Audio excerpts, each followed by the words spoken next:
નમસ્કાર મિત્રો, મેં BA સુધીની અભ્યાસ કર્યા છે અને અત્યારે મારી ઉંમર 28 વર્ષની છે. હું એક નાનકડા એવા ગામના રહું છું. મારા ઘરમાં મારા માતા પિતા ને હું એમાં 3 જણા છીએ.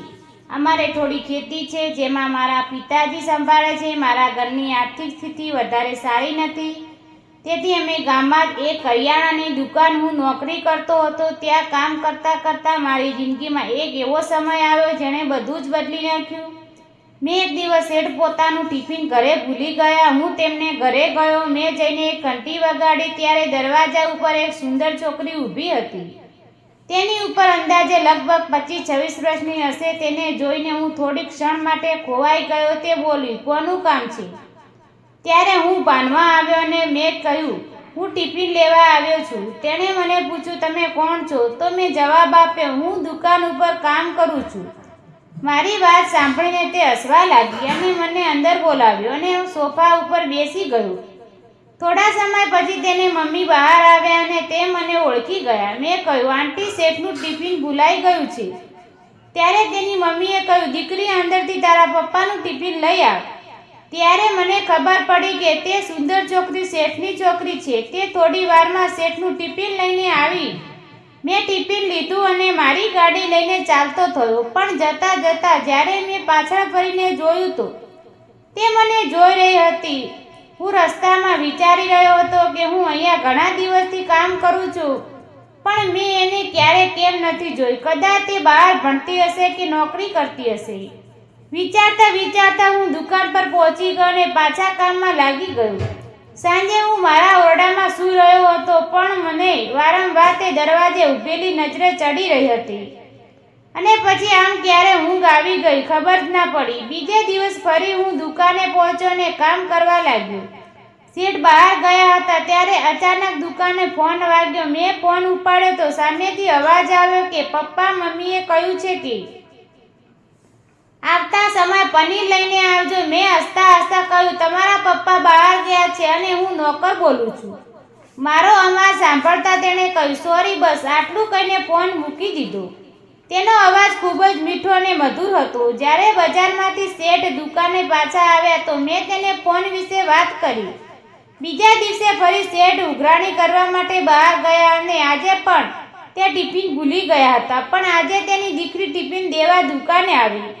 તે કાઉન્ટર પાસે આવીને હસતા હસતા બોલી, પપ્પા ક્યાં છે? મેં તેને કહ્યું, પપ્પા બહાર ગયા છે. પછી તે અંદર આવીને ખુરશી પર બેસી ગઈ.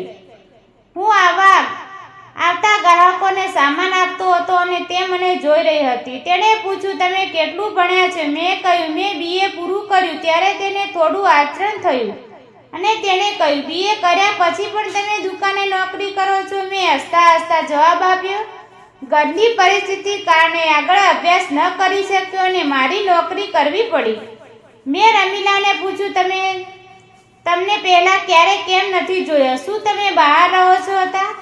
ત્યારે તે બોલી, હા, હું મારા અભ્યાસ માટે બહાર હતી. હવે અભ્યાસ પૂરો કરીને હું પાછી આવી ગઈ છું અને એક સારી નોકરી શોધી રહી છું. અને બંને વાતો કરી રહ્યા હતા ત્યારે તેના પિતાજી અંદર આવ્યા. તેણે પિતાજી સાથે વાત કરીને ટિફિન આપીને મારી સામે જોઈને હસતા હસતા ચાલી ગઈ. આ જ રીતે થોડા દિવસ પસાર થઈ ગયા. એક દિવસ શેઠ કોઈ કામ માટે શહેરમાં ગયા હતા અને ત્યારે એમને એક્સિડન્ટ થઈ ગયો અને હું તરત જ દુકાન બંધ કરીને શહેરમાં પહોંચી ગયો. ડૉક્ટરે કહ્યું કે તેમને પગ પર ઓપરેશન કરવું જરૂરી છે. પછી તેમને પગને સર્જરી શરૂ થઈ અને મેં પણ ફોન કરીને તેમના ઘરે જણાવી દીધું. મારી વાત સાંભળીને તે બંને ખૂબ ગભરાઈ ગઈને રડવા લાગ્યા. પછી હું થોડા દિવસ શેઠની પાસે શહેરમાં રોકાઈને હોસ્પિટલમાં તેની સેવા કરતો રહ્યો. 7-8 દિવસ હોસ્પિટલમાં રહ્યો. પછી અમે ઘરે આવતા રહ્યા અને પછી હું એકલો જ દુકાન ચલાવતો રહ્યો. એક દિવસ સવારે લગભગ 9 વાગ્યે શેઠની છોકરી દુકાન પર આવી. મેં તેને પૂછ્યું, તમે અહીંયા કેમ આવ્યા છો? તમારે તમારા પપ્પા પાસે રહેવું જોઈએ. તો તેણે હસતા હસતા કહ્યું, મમ્મી તેની પાસે જ છે ને પપ્પાએ પણ મને કહ્યું છે કે થોડા સમય દુકાન પર જઈને તેને મદદ કર. તેથી જ સાથે કામ કરવું અને વાત કરવી મને ખૂબ જ ગમતી હતી. સમય કેવી રીતે પસાર થઈ જાય તેની ખબર ના પડી. હવે તો રોજ દુકાન પર આવવા લાગી અને અમારી વચ્ચે એક ઊંડો સંબંધ બનવા લાગ્યો. તે મને ખૂબ જ ગમવા લાગી હતી, પરંતુ હું ગરીબ ઘરનો હતો, તે અમીર ઘરની છોકરી હતી. બપોરે દુકાન 1 કલાક માટે બંધ રહેતી, ત્યારે અમે શટર અડધું નીચું કરીને ત્યાં જ ભોજન કરતા. આજે અમે ભોજન કરી રહ્યા હતા. હું તેને જોઈ રહ્યો હતો અને તે શરમાઈ રહી હતી. થોડી વાર પછી તે બોલી, તમે અમારા માટે કેટલું બધું કામ કરો છો. તો મેં મારા પપ્પાની મુશ્કેલીઓ સમયમાં મદદ કરી. તમે એકલા દુકાન સંભાળો છો. આટલું કહેતા તેણે મારો હાથ પોતાના હાથમાં લઈ લીધો, પણ મેં તેની વાતોનો જવાબ ન આપ્યો. હું સાંજે જ્યારે તેને ઘરે મૂકવા ગયો ત્યારે તે શેઠની મુલાકાત લીધી અને કહ્યું, માલિક, મને માફ કરજો, હું કાલથી કામ પર નહીં આવી શકું. તેણે મારી સામે આચરણથી જોયું અને કહ્યું, શું થયું? મેં કહ્યું કે તમારી દીકરીને સાથે રોજ દુકાન ઉપર રહીને અમારા બંને વચ્ચે પ્રેમ થઈ ગયો છે. હું તમને છેતરવા નથી માંગતો, તેથી તમે કોઈ બીજાને રાખી લ્યો. આટલું કહીને હું સીધો ઘરે આવી ગયો. આમ 1 અઠવાડિયું વીતી ગયું. હું ઘરે જ હતો. કોઈ પણ કામમાં મન નહોતું લાગતું. મારી આંખોની સામે વારંવાર તેનો ચહેરો આવતો હતો. ત્યારે અચાનક મારા ઘરની સામે એક કાર આવીને ઊભી રહી ગઈ. મેં બારીમાંથી જોયું તો તે શેઠની ગાડી હતી. શેઠ ગાડીમાંથી ઉતર્યા. તેની સાથે તેમની દીકરી અને તેમની પત્ની પણ હતી. મેં દરવાજો ખોલ્યો અને તેમને બેસવાનું કહ્યું, પણ પછી પાણી આપ્યું. મારા માતા પિતા પણ ઘરે જ હતા. મેં જાતે ચા બનાવી અને ત્રણેયને આપી. તેને શેઠે કહ્યું કે તે જ્યાંથી દુકાન ઉપર આવવાનું બંધ કર્યું છે ત્યારથી મારી દીકરીએ ખાવાનું ને પીવાનું બંધ કરી દીધું છે. તે અમારી સાથે પણ વાત નથી કરતી, હંમેશા ઉદાસ રહે છે. મારા જીવનમાં મેં તારા જેવા ઈમાનદાર માણસ ક્યારે નથી જોયો. જ્યારે મારી ઉપર સંકટ આવ્યું ત્યારે તું શહેર સુધી આવ્યો, મારી મદદ કરી, દિવસ રાત મારી સાથે રહ્યો ને પછી તે દુકાન પણ સંભાળી.